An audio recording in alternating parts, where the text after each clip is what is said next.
Gandang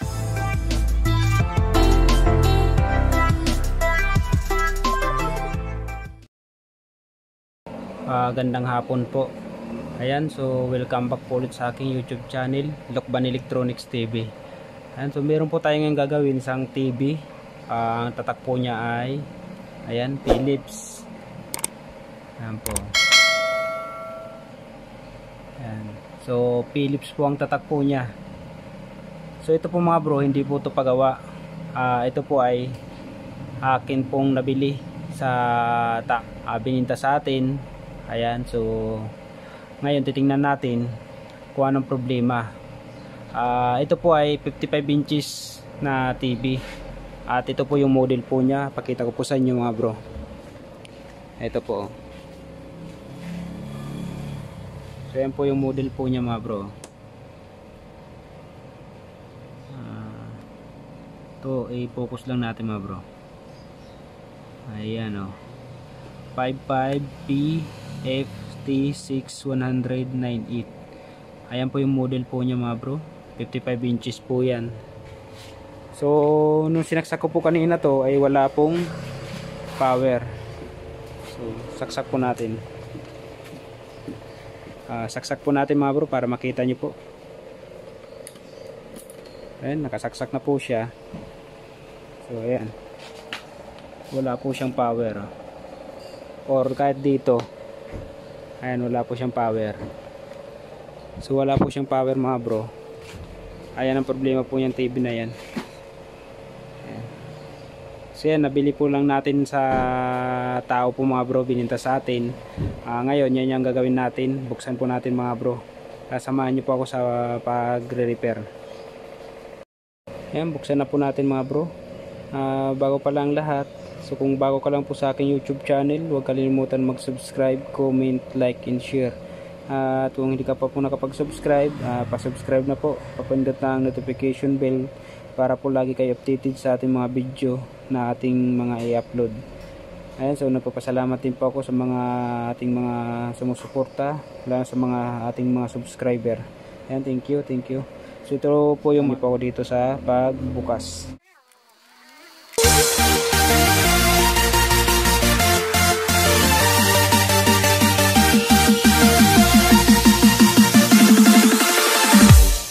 So yan mga bro. Ayan, nabuksan na po natin yung TV. So ito po yung mainboard nya, power supply, T-con. Ito naman po yung flex nya papuntang panel, itong dalawa. So ngayon titingnan po natin bakit wala po siyang power. Check po natin tong switch, saksak natin, pero kahit di na natin dito i-switch, kahit di na tayo dito mag-test, dito po lang makikita po natin kung may 300 volt na napunta din sa kapasitor. Check po natin mga bro. Sinulit ko po pala kanina, hindi ko po ito nabili sa magbubuti. Ito po ay bininta sa akin dito ng tao lang po. Pinagpalitan daw kasi bumili sila ng bago at mas malaki dito mga bro. Bininta sa atin. So tingnan natin kung anong problema na hindi na pinagawa. So ako pa lang nakapagbukas nito mga bro. Ako pa lang unang nakapagbukas. Ayan. So magbo-voltage checking po tayo mga bro. Kunin ko lang po yung ating tester. Ayan mga bro, saksak po natin. Nilagay po natin yung range natin sa 1000. Check natin to kung may 300 volt na napasok dito. Ayan, so saksak po natin mga bro.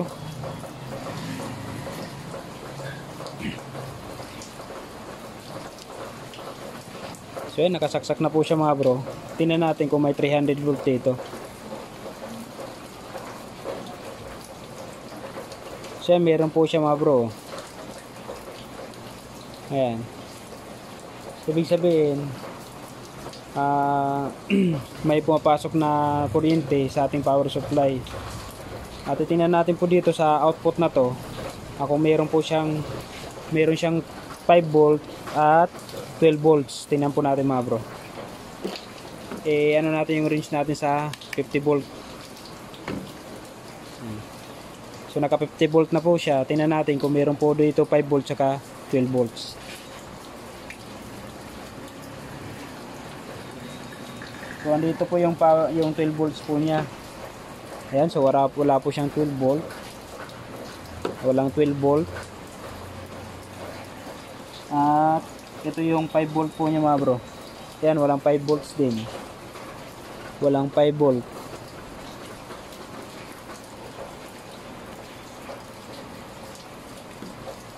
Ayan, so wala po siyang power. So mga bro, ang gagawin natin ay mag-check po tayo ng mga components kung may shorted o wala. Kasi dito mga bro, ito po ay buo po yung power supply po niya. Ang problema, bakit walang output, walang napasok na kuryente pupuntang secondary. Check natin kung may problema. So unahin po natin itong mga diode. Ito, check po natin ito mga bro. Babaklasin natin, pakita ko sa inyo yung mga kailangan i-check natin. Tanggalin muna natin mga bro.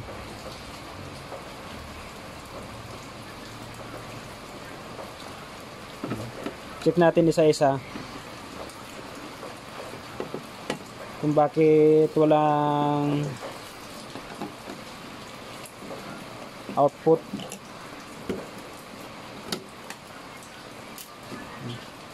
So ito, check natin itong mga diode na tatlo. Yan. Tapos pati pa ito mga bro. Ito mga transistor po mga bro. Itong dalawa transistor. Check natin po yan kung shorted. Pati ito. Check natin.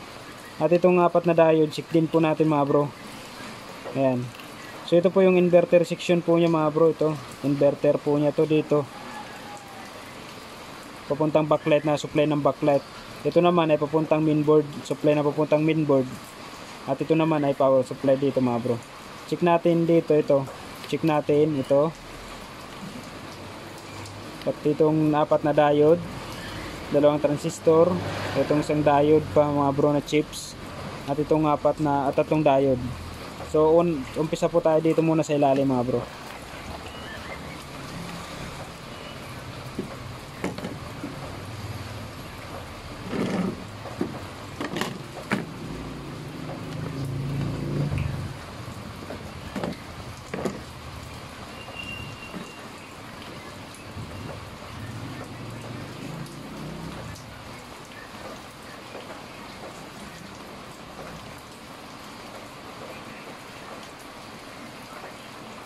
Yan. So buo po itong diode na ito mga bro na 4. Itong transistor.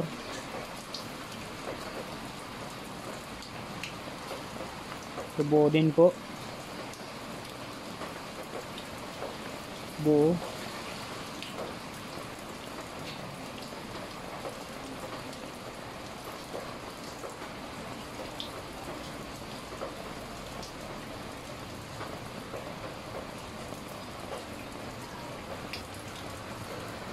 Buo. Yan, wala nang problema mga bro.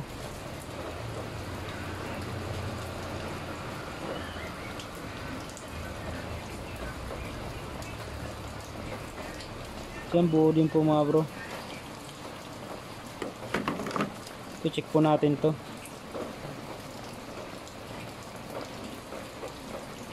Yan, 0.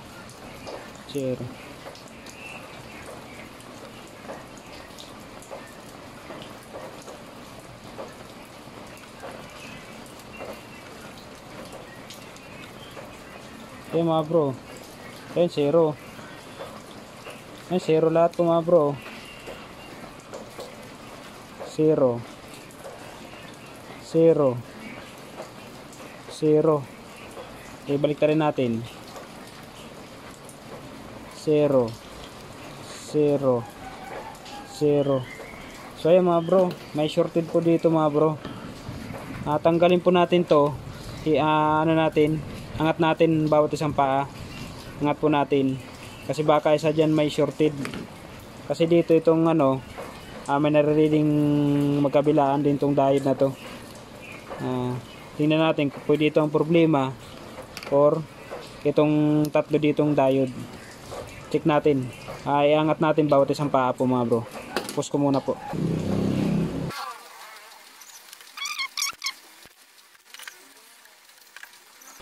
Yan mga bro, nagpakaangat na po siya.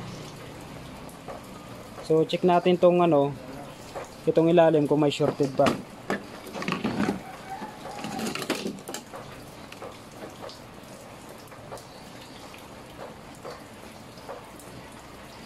Diyan wala na oh. Ito.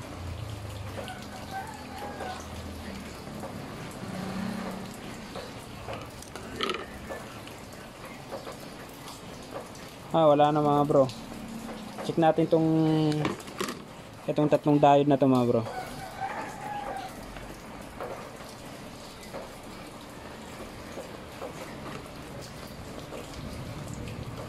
Zero. Baliktarin natin. Yun, zero. Itong kabila. Ayan, zero.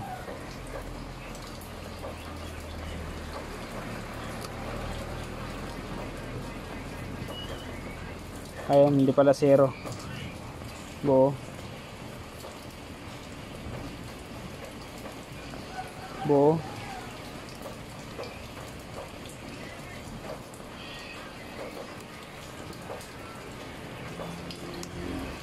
Ayan, so meron po siyang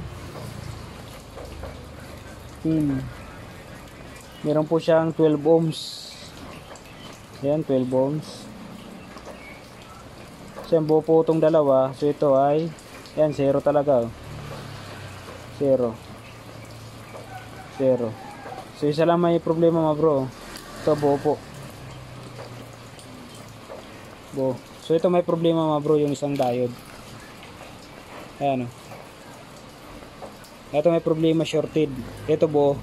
So try natin palitan mga bro kung magkakameron na no power.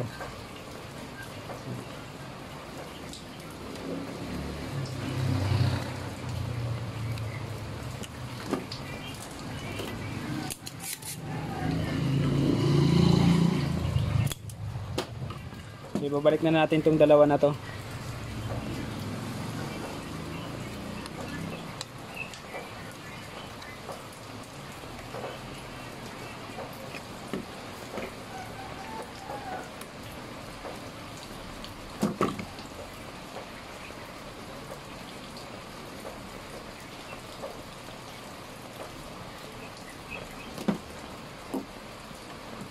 Yan, kuha lang mo muna tayo mga bro nito.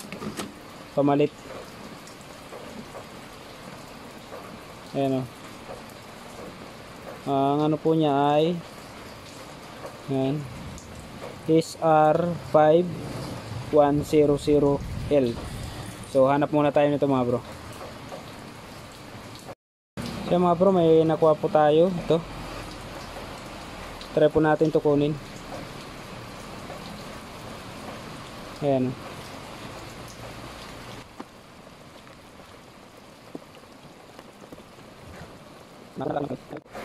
So yan, nakuha na po natin mga bro. Ito yung so ito yung ilalagay po natin. At ito yung original po niya. Ito ang ilalagay natin. So ikabit ko lang muna po mga bro. Bago natin ikabit, check muna natin kung buo.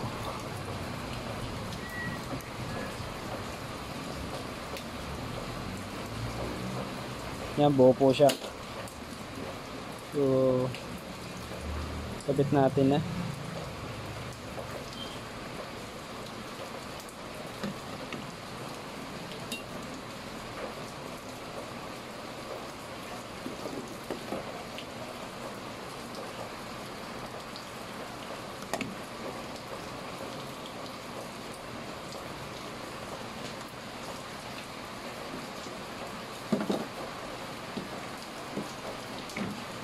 So nakabit na po natin mga bro. Yan. So check natin kung okay na.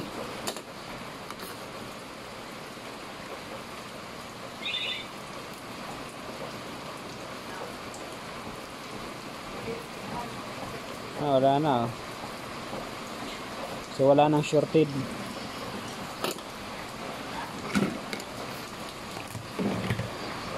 Ngayon try natin mga bro. So try natin.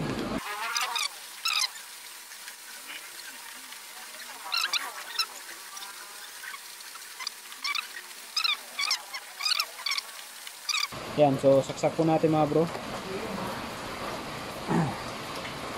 Saksak ko po mga bro yung ating cord. Ayan, nakasaksak na. Ayan, so may power na siya mga bro. Ayan. Kanina walang power. Ayan. So on po natin mga bro. Ayan. Meron na po siyang backlight yan. Ayun o. Ayun, okay na.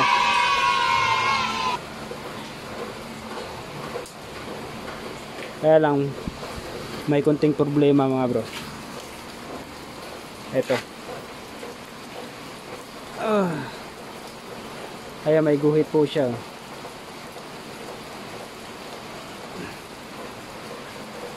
So ang problema mga bro ay may guhit. Tingnan natin baka dito lang nagka-problema. Ayusin lang muna natin mga bro.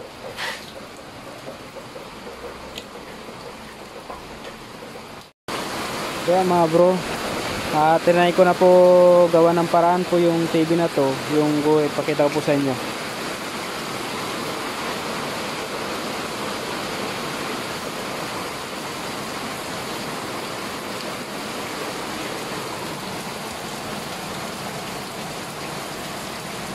Ayan. So may guhit po siya. Isang guhit. May isang guhit po siya mga bro. Ayan. So ginagawan ko po ng paraan. So wala na po talaga. Kailangan po, ang ganito pong may problema may guhit, kailangan po na ay banding machine. So may problema po yan, itong fix po niya dito sa dito. Kailangan na po i-banding machine yung kanyang may guhit na po mga bro. So hindi na po siya kaya. Sayang po. Pasensya na po kayo. Nilakas ko na boses ko. Sobrang lakas ng ulan po mga bro. Ayan.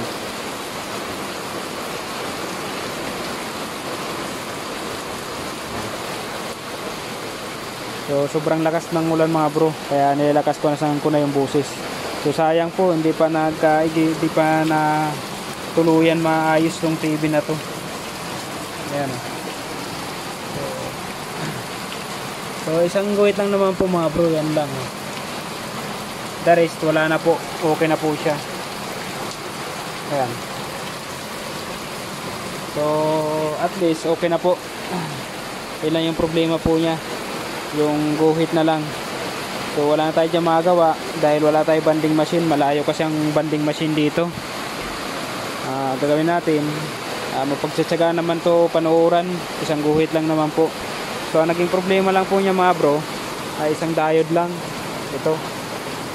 Wala siyang power. Ayan. So buwang power supply may problema yung pagdating sa secondary. Yung output po niya papuntang mainboard po, yung supply ng mainboard, ayun ang wala. So shorted pala itong isang diode na to. Ayan, so tatakpan muna natin mga bro, tapos lagyan natin ng ng TV plus kung malinaw. Ayan mga bro, kinabit na po natin. Try natin bubuhayin kung kitang kita yung guhit. Ayan o. So maganda sana kaya nga lang may guhit. Ayan o. Sayang hindi nagawa na maayos. Ayan. Ang linaw po.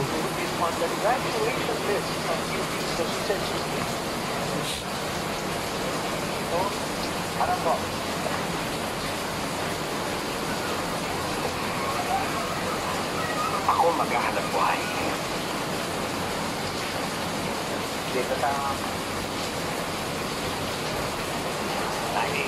Kaya mga bro,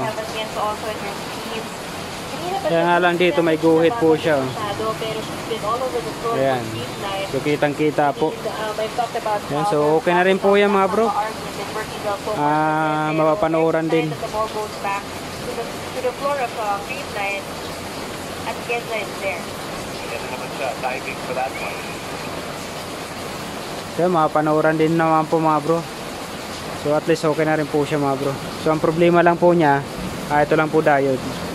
So thank you. Maraming salamat. So sana may tututunan ulit kayo sa ating video na to. So ang problema sa power supply po, diode lang po ang pinalitan natin ngayon. So maraming salamat po.